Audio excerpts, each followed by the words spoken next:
Imagine a world-famous boxer, found dead in his home under mysterious circumstances. That's exactly what happened to Sonny Liston. Oh, wow. The former heavyweight champion, known for his power, intimidating presence, all of a sudden gone. Yeah. And it's 1971. Liston's wife, Geraldine, she's returning home after 2 weeks away. Oh, okay. And she makes a grim discovery. So we're diving into the details of Liston's death today. Okay. You've got excerpts about the initial findings, the police investigation, all sorts of stuff. And we're going to try to unpack it all and see what we can learn about Sonny Liston's death. Sounds good. So Geraldine walks into their house, and the first thing she notices is this, awful smell. And Sonny, he's slumped against the bed. Oh, my gosh. And a broken foot bench is nearby. So right away, that's got to raise some eyebrows. Yeah, you would think. But she doesn't call the police immediately. Oh, that's strange. She calls his attorney. She calls his doctor. It's peculiar. So what are some theories behind that? Why would she wait? Well, some biographers have suggested that maybe she was trying to protect his image.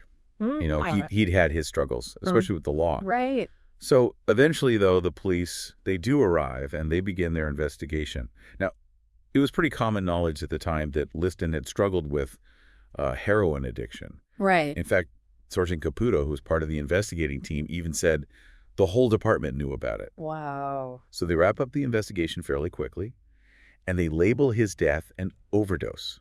And get this, they actually use milk bottles and newspapers that were piled up at the door to estimate his time of death. Really? Milk bottles? Seems a little, I don't know. It does seem a little convenient, right? That they were looking for a quick and easy answer. Yeah. But then the coroner's report kind of throws a wrench in things. Oh. They did find traces of heroin in his system. Okay. But not a lethal dose. Interesting. And there was also evidence of, scar tissue, maybe from needles. But because of how decomposed the body was, the toxicology report was, inconclusive. Oh, okay. Officially, the cause of death was ruled lung congestion and heart failure. So which is it? Overdose or natural causes? I'm kind of lost. Right. It's confusing. Yeah, it seems like they're trying to have it both ways. So it sounds like the police were pretty quick to just call it an overdose, even though the evidence, it wasn't really adding up. Exactly. So if it wasn't an overdose, the question is why would someone want him dead? What was the motive? Are we talking a hit job here? Well, Liston's life, it wasn't, it wasn't simple. Yeah. He'd served time in prison. He'd had documented connections to organized crime. Right. And there were always these rumors swirling around about shady dealings. So foul play, it's not completely out of the question. And the fact that the decomposition made it impossible to get a clear toxicology report. That seems kind of convenient for someone trying to cover their tracks, doesn't it? Yeah, for sure. It definitely adds to the conspiracy theories, some people believe that the mob wanted him silenced. Others think maybe it was rivals or enemies from his past. Right. And the lack of straight answers, it just keeps fueling the speculation. It is tragic because even with all that baggage, all that controversy, Liston was incredible in the ring. Oh, yeah. I mean, he fought Muhammad Ali twice. Wow. And his funeral, it was attended by boxing legends. Joe Louis was there. It's clear he was respected. Yeah. His headstone simply reads, "A man." A man.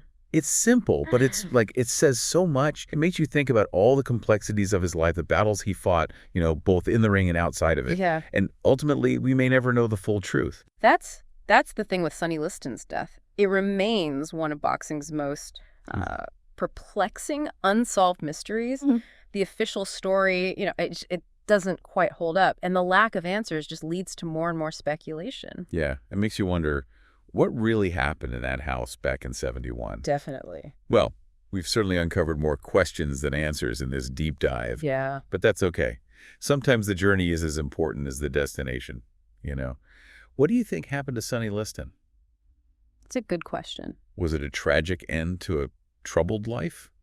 Or was there something more sinister at play? Yeah. If this case, it intrigues you, there are a lot of great books and articles out there. Oh, for sure. You can dive deeper into the enigma that was Sonny Liston. Yeah. It's a rabbit hole of speculation and conflicting accounts. It is. And sometimes the most compelling stories, They're the ones where the truth remains just out of reach. Yeah. This deep dives, it just reminds us that history isn't always neat and tidy. And sometimes the most fascinating tales, they're the ones that leave us pondering all the possibilities. Yeah, absolutely. What could have been. Yeah. What really happened. The mysteries of the past. Yeah. It's fascinating stuff. it is. Yeah.